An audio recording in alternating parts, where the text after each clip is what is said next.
वज़ीर इत्तलाआत सईद गनी ने कहा है कि IG सिंध किसी की शय पर बैठे हैं, वफाक इन्हें तब्दील क्यों नहीं करता। सूबा सिंध के साथ सुतेली माँ का सलूक किया जा रहा है। अमली तौर पर पुलिस का सरबराह हुकूमत के कहने पर काम नहीं कर रहा। IG साहब ज़ाहिर है इस वक्त हुकूमत की, शायद वफाकी हुकूमत के कुछ लोगों की ईमा पर बैठे हुए हैं और वफाकी हुकूमत अब मुझे नहीं पता किस चीज़ का इंतज़ार कर रही है। अगर किसी नए IG की तैनाती में कोई उनको प्रॉब्लम है तो उस वक्त तक इस IG को वो वापस बुला सकते हैं और किसी सीनियर एडिशनल IG को चार्ज दिया जा सकता है। ये कोई गलत काम नहीं है, गलत बात नहीं है।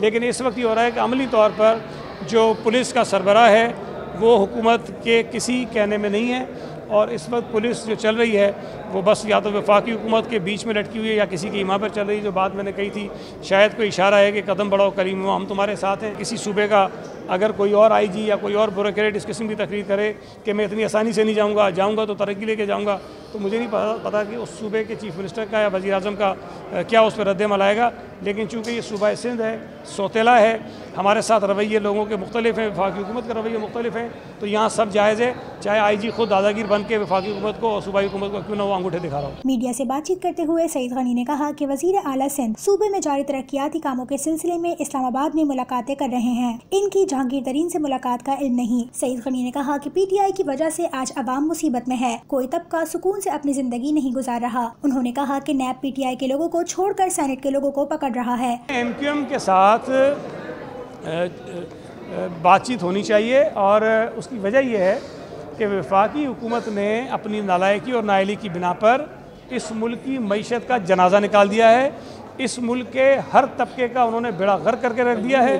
कोई शख्स, कोई तबका, कोई आदमी सुकून से अपनी ज़िंदगी नहीं गुजार रहा है, वो परेशानी का शिकार हैं। लिहाजा MQM और दीगर इत्तेहादी जो PTI के हैं वो कब तक PTI के गुनाहों की ना करदा बोझ अपने कांधों पर रख के चलते रहेंगे। अगर इस मुल्क के लोग मुसीबत में हैं तो PTI की वजह से हैं, लेकिन जो गुनाह है वो उनके इत्तेहादियों को भी जा रहा होगा। तो ये बहुत ज़रूरी है कि अगर PTI के इत्तेहादी अपने आप को उस गुनाह से दूर करना चाहते हैं जो PTI कर रही है, उस मुसीबत से जिसमें पाकिस्तान के लोग मुब्तला हैं, उनको लोगों को आज़ाद कराना चाहते हैं, तो इस नालायक और नाइल हुकूमत का साथ छोड़ें। 18वीं तरमीम के बाद गवर्नर सिंह की खास अहमियत नहीं, गवर्नर साहब सिर्फ मौजे करने के लिए हैं। मेरा ख्याल है कि उन्होंने जनरल ज़िया-उल हक के दौर में जो आइन था ना वो पढ़ लिया, जिसमें गवर्नर असम्बलियाँ तोड़ सकता था। जो आज का आइन है उन्होंने पढ़ा नहीं है।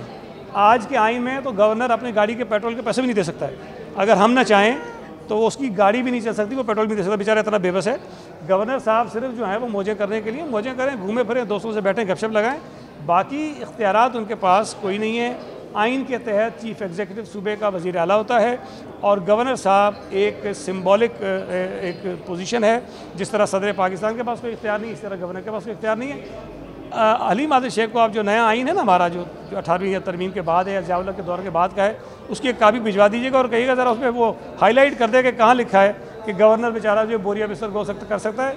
गवर्नर अपने गवर्नर हाउस के चपड़ासी का बोरिया बिस्तर गोल नहीं कर सकता है, हुकूमत तो दूर की बात है। नून लीग ने बेनज़ीर इनकम सपोर्ट प्रोग्राम का नाम तब्दील करने की कोशिश की थी, लेकिन नाकाम रही थी। ये वो काम है जो पहले PMLN ने कोशिश की लेकिन वो नहीं कर सके, और उन्होंने भी जो BISP का जो एक्चुअल प्लान था उसमें से बहुत सारी चीज़ें निकाल के अलग नामों से उसको जारी किया था।